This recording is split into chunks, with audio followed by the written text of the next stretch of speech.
প্রসঙ্গত বলে রাখি, হাওড়া থেকে তারকেশ্বরের প্রথম ট্রেন ছাড়ে গোঘাট লোকাল ভোর 4:22-এ। এরপর থেকে প্রতি আধ ঘন্টা 20 মিনিট অন্তর তারকেশ্বরে আসার ট্রেন পেয়ে যাবেন। এই ট্রেন পথের দূরত্ব 56 কিলোমিটার, আর আসতে সময় লাগে 1 ঘন্টা 30 মিনিট।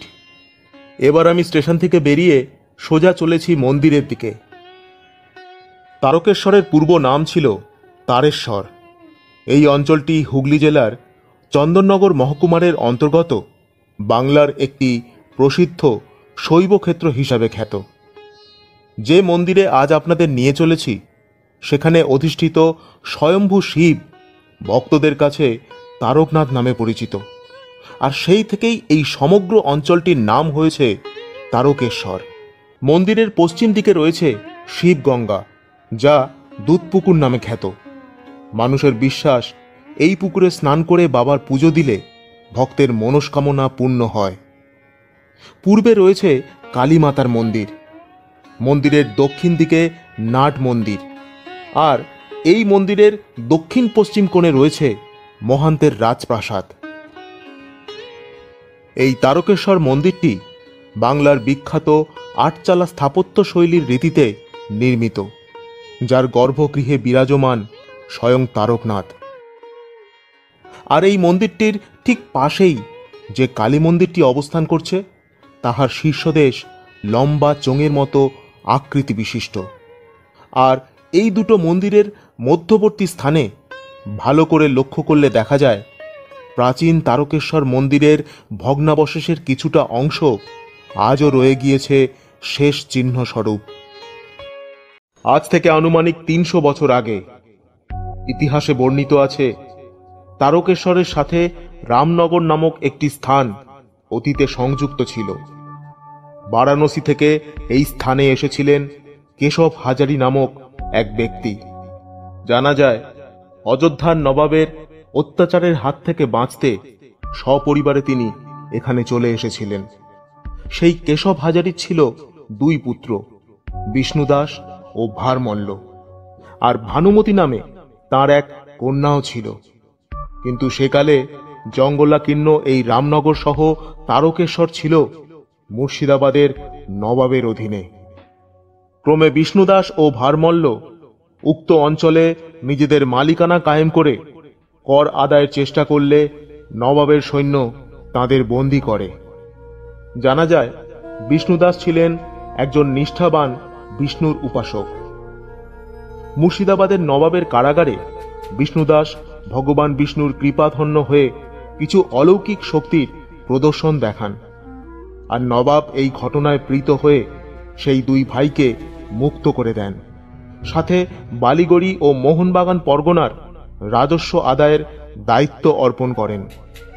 এরপর ভারমল্ল নবাব কর্তৃক রাও উপাধিতে ভূষিত হন, আর বিষ্ণুদাস পান রাজা উপাধি। কথিত আছে, রাজা ভারমল্লের একটি বৃহৎ গোশালা ছিল, আর সেই গোশালায় একটি আশ্চর্য গরুও ছিল, নাম কপিলা। কপিলা অন্যান্য গরুদের তুলনায় প্রচুর দুগ্ধ দান করত, কিন্তু হঠাৎই কোনো কারণ ছাড়াই সেই গাভীটি দুধ দেওয়া কমিয়ে দিল। কথাটা কিছুদিনের মধ্যে রাজার কানে গিয়ে পৌঁছতেই ডাক পড়ল গোশালার রক্ষক মুকুন্দ ঘোষের। এরপর রাজা ভারমল্ল তার ভরা সভায় মুকুন্দ ঘোষকে দুগ্ধ চুরির মিথ্যে অপবাদে তিরস্কার করলেন।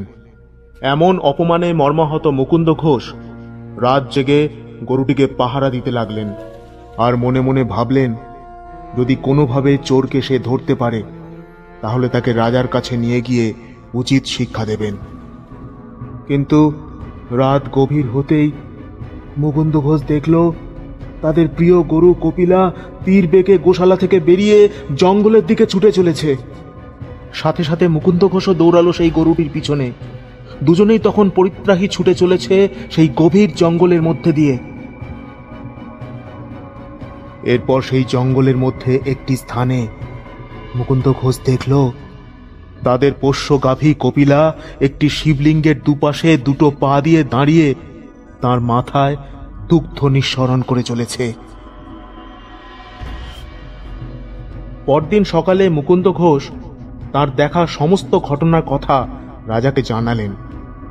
আর এমন আশ্চর্য ঘটনার কথা শুনে সেই দিন রাত্রেই রাজা ভারমল্ল সচক্ষে জঙ্গলে গিয়ে দেখলেন সেই একই দৃশ্য।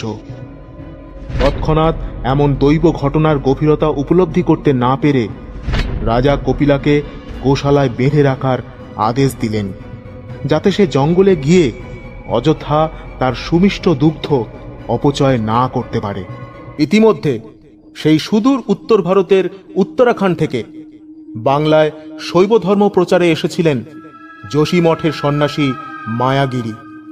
আশ্রয় নিয়েছিলেন রাজা ভারমল্লের রাজধানী রামনগর থেকে 3 মাইল দূরে এই তারকেশ্বরের জঙ্গলে। দিনের বেলা মায়াগিরি লোকালয়ে গিয়ে শৈব ধর্ম প্রচার করতেন, আর রাতে জঙ্গলের গভীরে তিনি ধ্যানে নিমগ্ন থাকতেন। মায়াগিরির এই চালচলন সাধারণ মানুষের ভালো ঠেকল না। গ্রামবাসী তাকে অসাধু চোর বলে সন্দেহ করতে লাগল। ধীরে ধীরে বিষয়টি রাজা ভারমল্লের কর্ণগোচর হল। একদিন রাজা সৈন্য সামন্ত সহ নিজে জঙ্গলের মধ্যে প্রবেশ করলেন। দেখলেন মায়াগিরি তখন সেই পরিত্যক্ত শিবলিঙ্গটি, যার উপর কপিলা দুগ্ধ নিঃসরণ করত, তার সামনে মায়াগিরি গভীর সাধনায় মগ্ন, আর পাশে বাঁধা রয়েছে 3 পা বিশিষ্ট একটি ঘোড়া। অন্ধকার গভীর জঙ্গলের মধ্যে সে ছিল এক অদ্ভুত পরিবেশের বাতাবরণ। রাত্রির সেই রহস্যময় নীরবতাকে ছিন্ন করে রাজা ভারমল্ল ধ্যানরত সন্ন্যাসীকে প্রশ্ন করলেন, তুমি কে?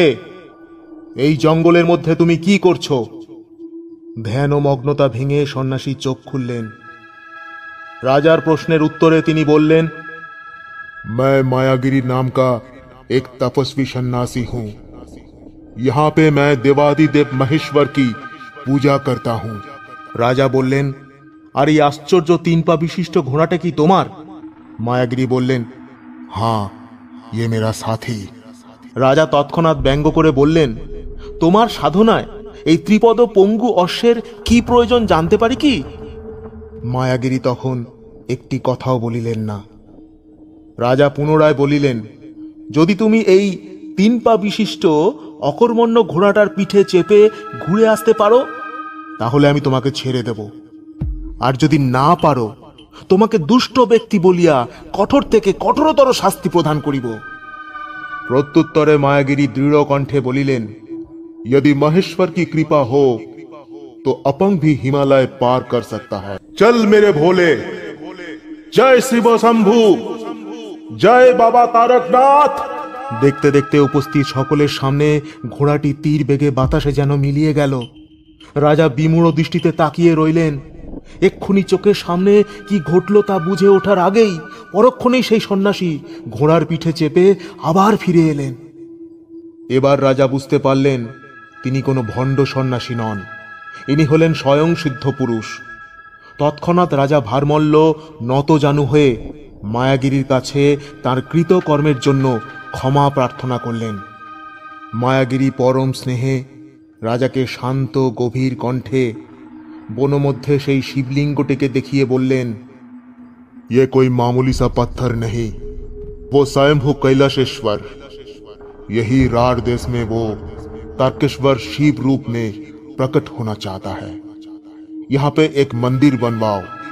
वो सभी पापी तापी जरा जीर्ण रोगग्रस्त सभी का उद्धार करता है। এরপর শুরু হলো জঙ্গল পরিষ্কারের কাজ। রাজা ভারমল্ল রাও 1729 খ্রিস্টাব্দে প্রতিষ্ঠা করলেন বাবা তারকেশ্বরের এই মন্দিরটিকে।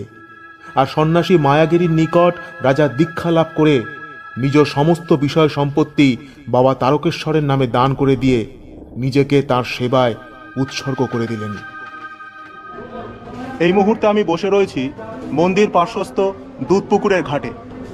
এখান থেকে দীর্ঘ 37 কিলোমিটার দূরে শেওড়াফুলির ঘাট থেকে জল তুলে নিয়ে দীর্ঘ পথ পায়ে হেঁটে ভক্তরা এই মন্দিরে এসে বাবার মাথায় জল ঢেলে দেন। এই প্রথা চলে আসছে যুগ যুগ ধরে।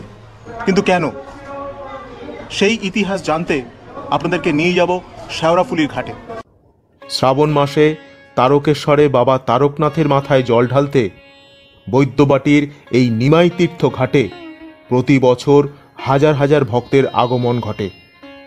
ষোড়শ শতাব্দীতে বিপ্রদাস তাঁর মনসামঙ্গল কাব্যে এই ঘাটের কথা উল্লেখ করেছিলেন। বলা হয় স্বয়ং নিমাই সন্ন্যাসী এসেছিলেন এই ঘাটে। জনশ্রুতি আছে তাঁর আগমনের সময় নদী পার্শ্বস্থ নিম গাছে চাঁপা ফুল ফুটেছিল। বলা হয় এই ঘাটে স্নান সেরে নিমাই সন্ন্যাসী পার্শ্বস্থ ভদ্রকালী মন্দির সংলগ্ন মিষ্টির দোকানে মিষ্টি খেয়ে পয়সার পরিবর্তে তাঁর হাতের স্বর্ণবালা দিয়েছিলেন। কথিত আছে রামকৃষ্ণের স্ত্রী সারদা মা জয়রামবাটি অথবা কামারপুকুর থেকে যখন দক্ষিণেশ্বরে যেতেন তখন এই নিমাই তীর্থ ঘাট থেকেই তিনি নৌকায় উঠতেন। এছাড়াও আরেকটি জনশ্রুতি আছে, বহু বছর আগে যখন এই অঞ্চল ছিল ঘন জঙ্গলে ঢাকা, তখন প্রায় নাকি দেখা যেত নিশুতি রাতে এক জটা জুটোধারী সন্ন্যাসী, হাতে থাকত ত্রিশূল আর কমণ্ডল, এই ঘাটের পাড়ে তার খড়ম খুলে রেখে স্নান করে পুনরায় হেঁটে চলে যেতেন তারকেশ্বর মন্দির অভিমুখে। প্রচলিত এই সমস্ত ঘটনার পরিপ্রেক্ষিতে ভক্তদের বিশ্বাস, পবিত্র এই ঘাটের জল নিয়ে বাবা তারকনাথকে জলাভিষেক করলে তাতে তাদের দেবতা প্রসন্ন হবেন। আর তাই ভক্তরা বৈদ্যবাটির এই পবিত্র নিমাই তীর্থ ঘাটের জল বাঁকে করে নিয়ে দীর্ঘ পথ পায়ে হেঁটে পৌঁছে যান তারকেশ্বর মন্দিরে। শেওড়াফুলির নিমাই তীর্থ ঘাট থেকে জল নিয়ে এই মুহূর্তে ভক্তরা চলেছে তারকেশ্বরের উদ্দেশ্যে। শ্রাবণ মাসে শ্রাবণী মেলায় তারকেশ্বর সেজে উঠেছে দোকানপাটে, আর এখানে তারই কিছু খণ্ডচিত্র আপনাদের সামনে তুলে ধরলাম।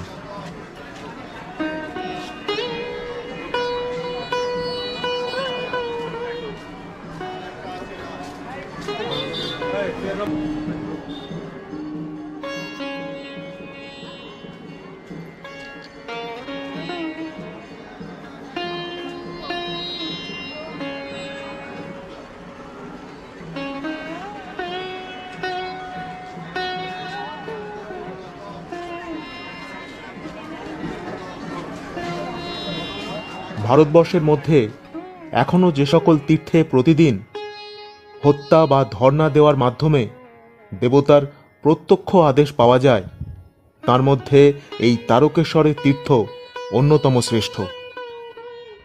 হত্যে দেওয়ার আগের দিন নিরামিষ খেয়ে শুদ্ধাচারে পরের দিন তারকেশ্বর ধামে এসে খৌরি হইয়া সারা গায়ে গঙ্গা মাটি মেখে বাবার কাছে নিজ মনস্কামনার কথা জানিয়ে ধর্ণা শুরু হয়।